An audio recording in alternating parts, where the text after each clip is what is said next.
Señoras y señores, bienvenidos, muy buenas noches, un gusto recibirlos. Esto es Al Cierre del Día de la Jornada, los temas relevantes y trascendentes para el debate y el análisis. Muy buenas noches. Ana María Salazar, bienvenida. ¿Cómo estás? Qué gusto estar aquí. Gracias por estar aquí. Don Ricky Quintana, buenas noches. Buenas noches. Hace muchos años, ahora me van a corregir ustedes, pero yo no recuerdo un tono tan tenso, tan hostil, tan agresivo de un titular, de un jefe de la Casa Blanca, de un presidente de los Estados Unidos hacia otro país del mundo, creo que desde la Segunda Guerra Mundial.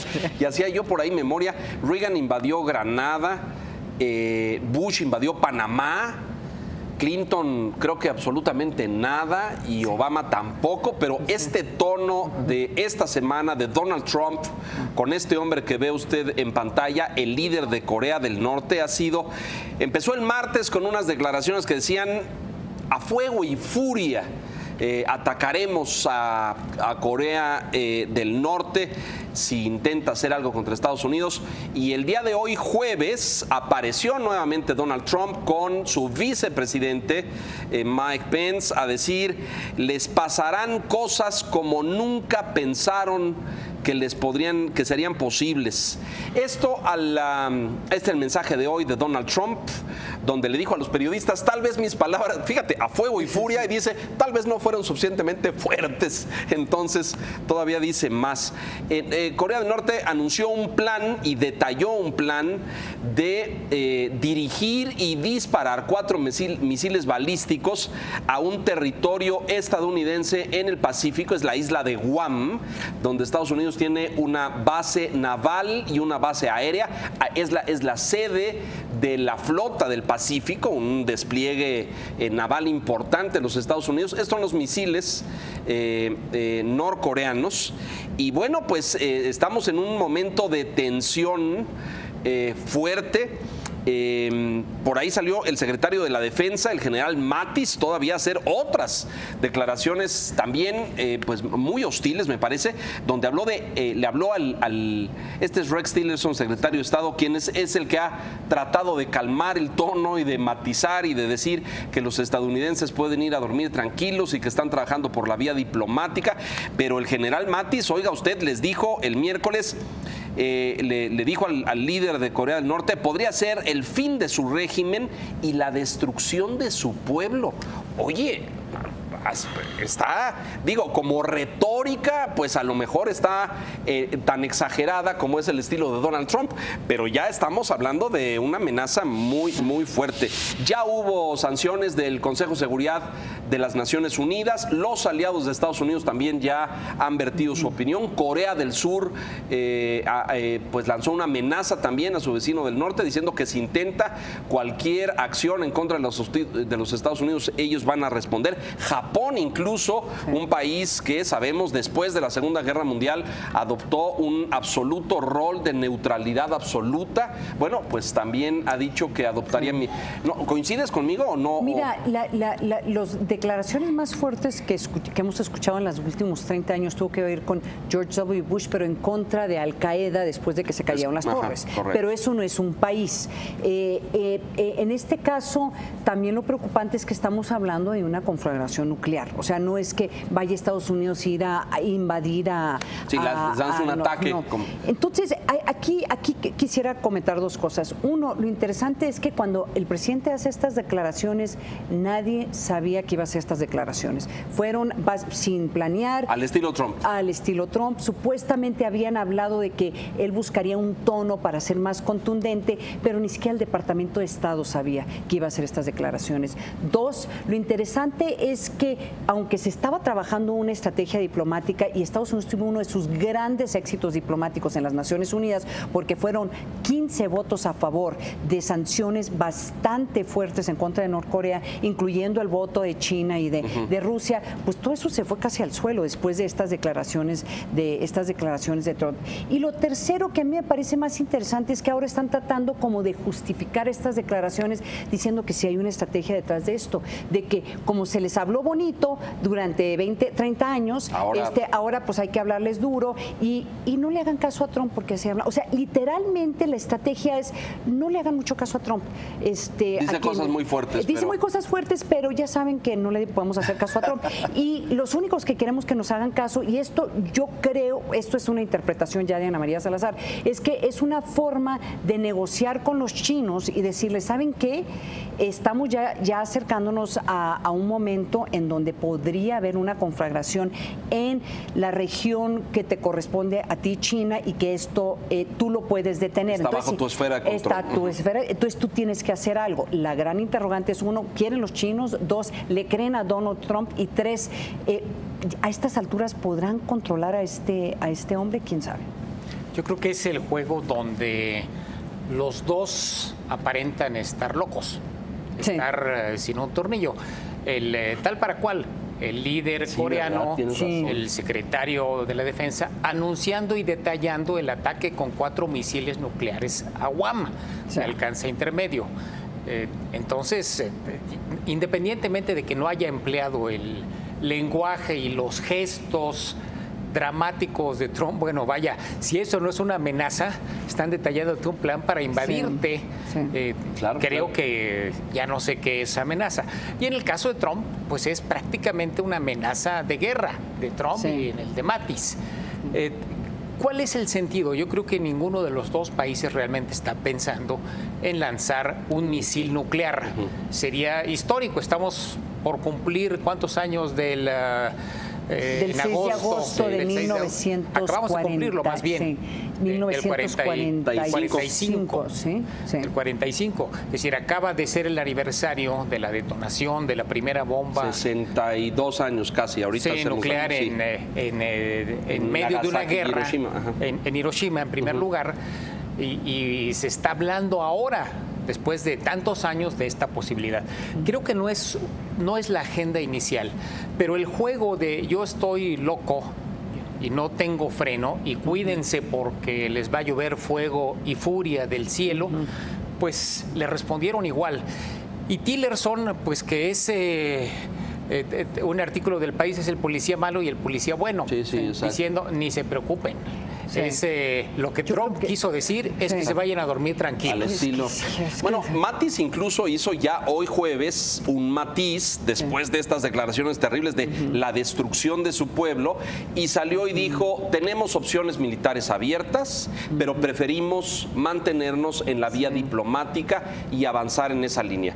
Es un matiz después de haber dicho el fin de su régimen y la destrucción de su pueblo, que me parece... Ahora, creo, no sé qué piensa esto, Ana María, pero refleja la novatez diplomática del gobierno norteamericano. Completo. Además de que no tienen los embajadores ni los funcionarios que podrían y deberían de estar dándole seguimiento a esto las 24 horas, no los han nombrado todavía. Sí, son puestos vacantes a 6 meses del inicio de la administración. Y lo interesante es que yo no estoy segura, Tillerson ni siquiera sé si es el policía bueno, es el secretario de Estado ni policía es. O sea, que ni siquiera es the nice guy. Pero ni siquiera, digo, ni siquiera está en el primer círculo. En el primer círculo, o sea, ni siquiera le están consultando, parecería, para hacer decisiones, porque lo primero que le hubiera dicho es, a ver, nosotros pues este éxito diplomático lo tenemos que aprovechar para darnos un poco más de espacio de negociación para estar hablando con los chinos. El de Naciones Unidas.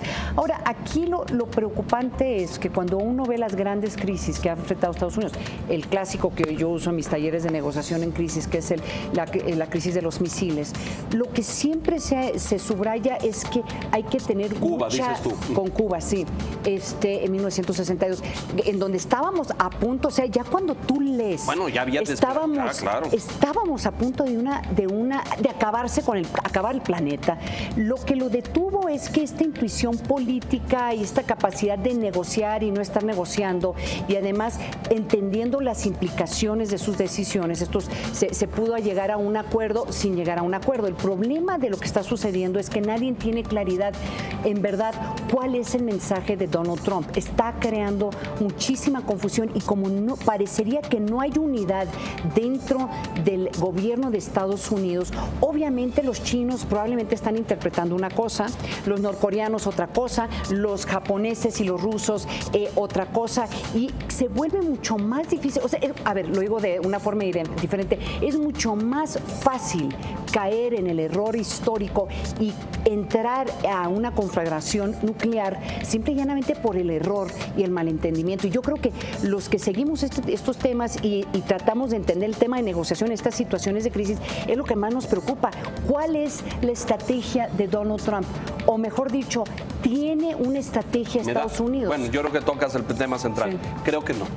Creo que no. Creo que sí tiene este tema de que ese señor creció demasiado, sí, se ha vuelto muy hostil. Sí. Él juega a ser este blofero loco agresivo porque acaba de hacer ¿cuántas pruebas lleva de misiles?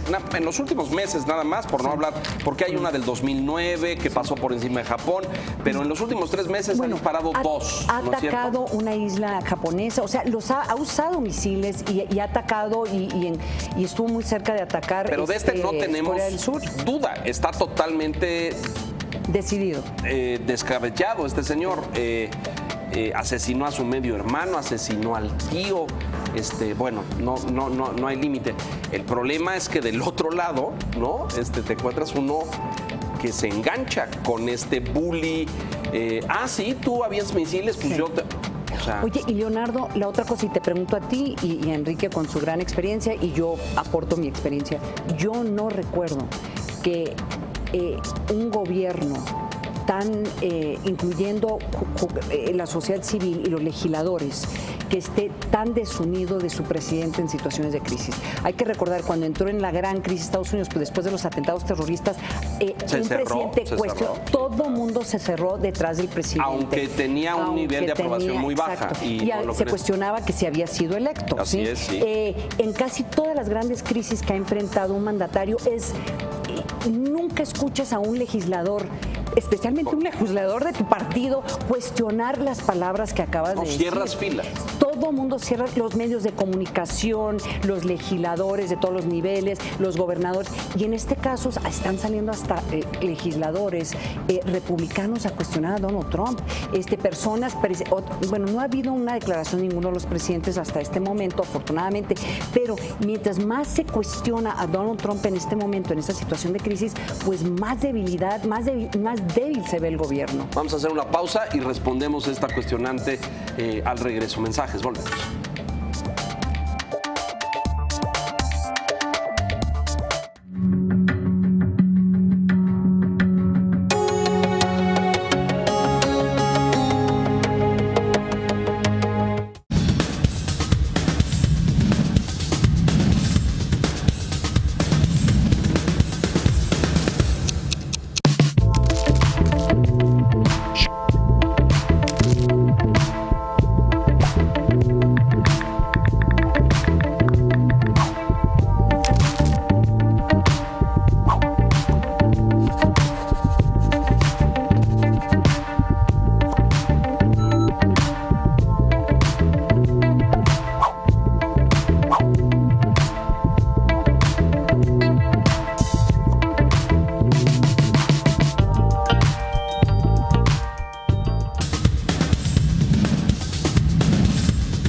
2018 ya está en el financiero Bloomberg. María Scherer, Kiren Miret y Esteban Illades tienen los temas clave respecto a campañas, partidos y los presidenciables. Urna tras otra, martes 9:30 de la noche. Porque reconoces lo importante, el financiero Bloomberg. Bueno, de vuelta, reacción de mercados, creo que hubo reacciones a la baja, ¿no es cierto? Sí, se cayó en general, Standard & Poor's. van 2 días, ayer y el día de hoy se cayeron todos los mercados, prácticamente todos los índices en Estados Unidos y en Europa están pintados de rojo. Y ya comenzaron las operaciones en Asia y, por ejemplo, el Hang Seng, uno de los más importantes, va bajando 1.3%, el Nikkei va bajando cerca de medio punto, entonces sí hay, digamos, todavía no hay una alarma, no ha habido una corrida por el temor de que esto vaya a escalar. O sea, que no están comprando oro, no hay no ese tipo de corrida. Todavía de manera masiva no. Sí. Sí hay tensión, sí hay nerviosismo y esto también ha provocado que el dólar se vaya para arriba. El peso otra vez está cerquita de los 18, sí, cuando llegó a estar a 17.50. Parte de esta tensión internacional, creo que se está esperando que haya o la contención de la escalada bélica, de declaraciones al menos, o sí ya captar señales muy claras y entonces veríamos una situación mucho más dramática. ¿Sabes que en las amenazas que hace Norcorea habla de que le están presentando al líder un plan de cómo atacar Guam hacia finales de agosto? Y yo la forma en que interpreto eso es que están tratando los norcoreanos también de darse un espacio para ver cómo van a, pues cuál es qué es lo que va a hacer Estados Unidos, qué tan serias son las amenazas de Estados Unidos.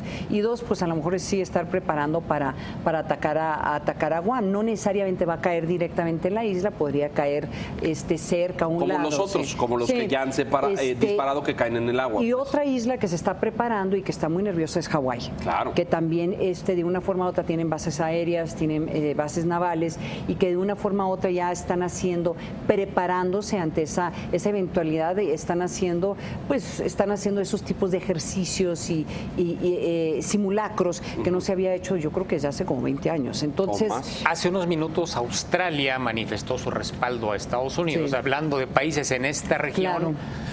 En caso de que Norcorea desencadene un ataque, Australia va a responder a Norcorea tomando en cuenta la alianza que tiene con Estados Unidos. Sí, es totalmente inverosímil pensar que el mundo hoy está contemplando sobre la mesa la posibilidad de un conflicto de naturaleza. Uno de los grandes líderes en temas de armamento nuclear sí tuvieron una reunión con Donald Trump cuando fue candidato.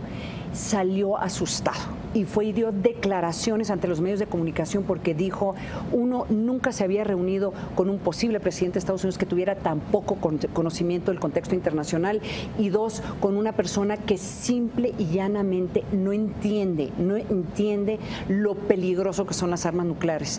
Y él esto lo declaró, pues estamos hablando casi creo que hace un año.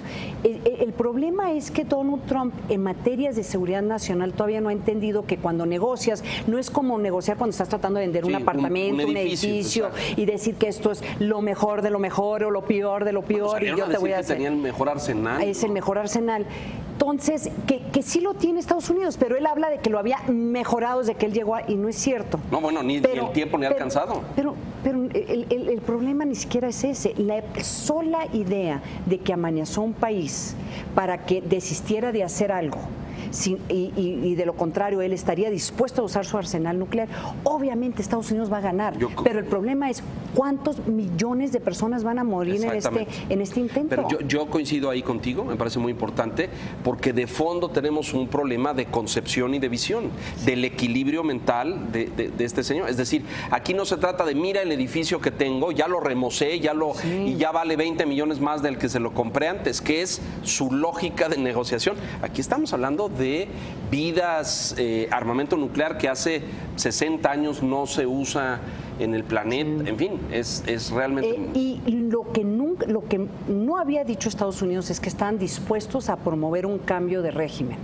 ¿Por qué? Porque lo que asumimos la mayoría es que la forma en que se está comportando Norcorea es para proteger su régimen. Entonces, el momento en que tú les amenazas lo más fuerte, que van a reaccionar como están reaccionando. China, ¿cuál es tu lectura? Porque creo que China tendría un rol predominante en este sentido de contener o moderar, matizar al líder coreano y a su régimen. ¿Lo ves en esa línea? No lo sé, no tengo elementos para saber si China tiene o no capacidad de controlar a Corea del Norte, pero es un recurso. Estados Unidos debiera estar operando con China, debiera establecer una ofensiva diplomática coordinada con China. A ver, China, ¿qué necesitas? ¿En qué te ayudo? Necesito que me hagas el favor de guardar en la jaula a este personaje. Pero los amenazó. O sea, Donald Trump amenazó hace dos tweets. Esa es la contradicción. Hace 2 tweets que iban a iniciar una guerra comercial con China. ¿Y por qué no nos estás apoyando? Porque no estaba actuando con la rapidez. Entonces, en el caso hay algunos que interpretan que, como lo había comentado, que el uso del lenguaje de Donald Trump es una forma ya de decirle a los chinos, asústense.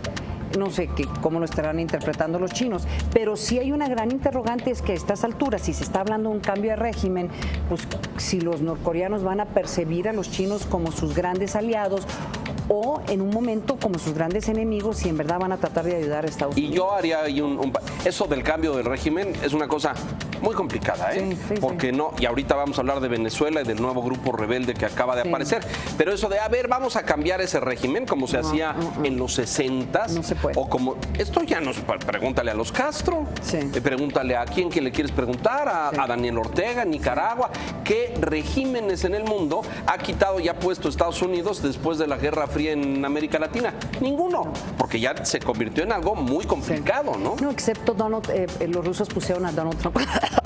No. Vamos a hacer un corte. Ana María se tropezó. ¿Tienen prueba usted para sostener eso, señor Quintana? Por favor, volvamos a la seriedad.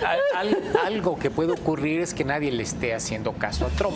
Claro. En los previos de la negociación del Tratado de Libre Comercio de Norteamérica, un ex negociador mexicano nos dijo, Jaime Zabludovsky, tiene que prohibirse a la delegación mexicana que le haga caso ni a los tweets ni a las declaraciones. Sí, que no se encienda con eso, que no se... Textos en papel membretado y firmados por una autoridad. Que si Trump saca en su tweet, vamos a hacer esto, o declara... No le hagan caso. Olvídenlo. Olvídenlo. Vamos a hacerle caso a los documentos formales. A lo mejor así está en ese caso. Vamos a mensajes, regresamos con más. Volvemos.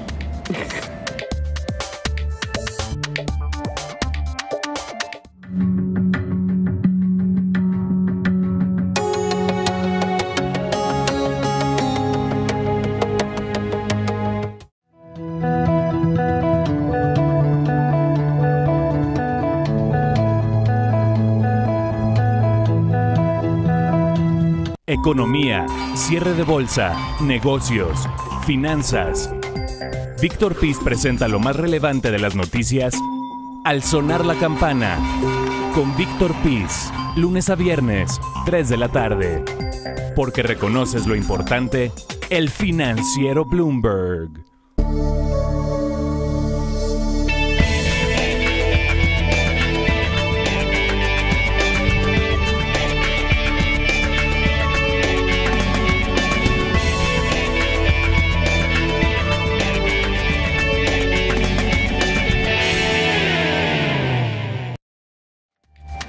Rápidamente en este contexto, pero no podemos dejar pasar lo que ha estado sucediendo en Venezuela esta semana. Primero, a inicios de semana, domingo, una primera asonada militar, un capitán, según el ejército, dado de baja, según el capitán en activo, protesta, intenta tomar un cuartel, pierde y los detienen. Todavía hay algunos prófugos. Y luego esto que ve usted en pantalla, que apareció justamente hoy.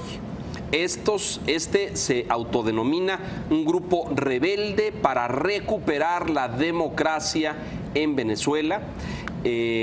No se identifican, evidentemente, no sabemos. Todo pareciera indicar que es un grupo paramilitar, no necesariamente de efectivos de las Fuerzas Armadas o de las FAB, las Fuerzas Armadas Bolivarianas, que se rebelan, como fue el de lunes. Sí. Pero en una semana llevamos 2, Enrique. Sin embargo, creo que todavía estamos lejos de ver una fractura en la estructura militar que respalda a Maduro. Sí. Esa es una posibilidad y ese es uno de los escenarios que se ha manejado desde hace tiempo, que otro personaje que pareciera haber perdido la cordura enfrente a generales, a su base de fuerza, de que le digan, ¿sabes qué? Vámonos, toma control el ejército y organiza una transición democrática en Venezuela. Creo que no estamos cerca de eso. Me parece que sí son expresiones de descontento, pero un grupo de 9 o el grupo pequeño que vimos el lunes, con ciertas dudas incluso de la oposición, de que sea realmente una azonada, así sea de un pequeño sector grupito, militar, todavía no. Son signos de deterioro, pero estamos... Faltaría madurez, dirías tú, faltaría más... Mira, con lo que yo conozco de las Fuerzas Armadas venezolanas, porque sí me tocó tratar con ellos en un momento, aquí hay varios temas muy interesantes. Lo que sí hizo Hugo Chávez en su momento, y también lo hizo Maduro, es reconocer que su viabilidad era, como gobierno, era asegurar que tuvieran el respaldo de las Fuerzas Armadas.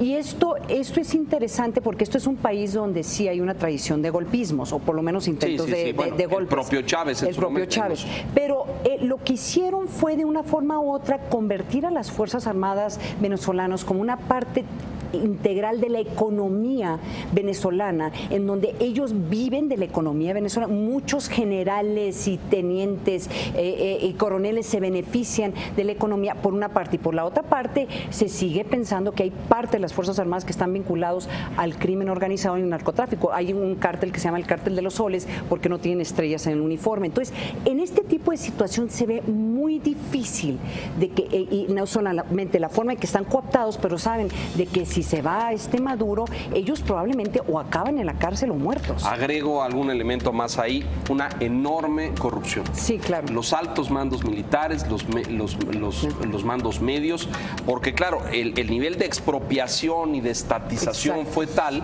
que muchos mandos militares fueron a dirigir compañías hoy públicas, haciendas, hoteles. Acabo de tener encuentros con ciudadanos venezolanos y me dicen, bueno, es que todo lo que expropiaron, en primer lugar se fue a la bancarrota, lo hicieron pedazos, pero además se beneficiaron los militares personalmente de ello. Se quedaron con los pedazos. Exacto. Después de partirlo. Lamentablemente no se ve luz al final del túnel, a pesar de las expresiones de la oposición venezolana, y todo pinta que tendremos una crisis por varios meses más. Ahí en Venezuela. Así es. El componente disonante, porque aquí pareciera haber un gran consenso internacional de que ese régimen ha dejado de ser una democracia, es una virtual dictadura, etcétera, etcétera.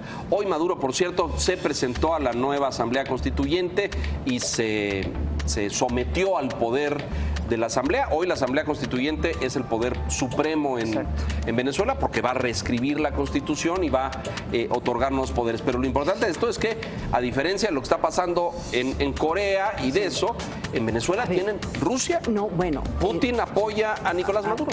Lo interesante de la Asamblea Nacional Constituyente, para que no agarren ideas acá, es que generalmente cuando se escribe una Constitución nunca le das ese poder a una asamblea. Yo viví la Asamblea Nacional Constituyente en Colombia y pasaron leyes, pero nunca tenían la capacidad de poder destituir jueces, de literalmente tomar control completo todos sobre los que sean disidentes, como ya pasó con la fiscal, por cierto, los hacen a un lado.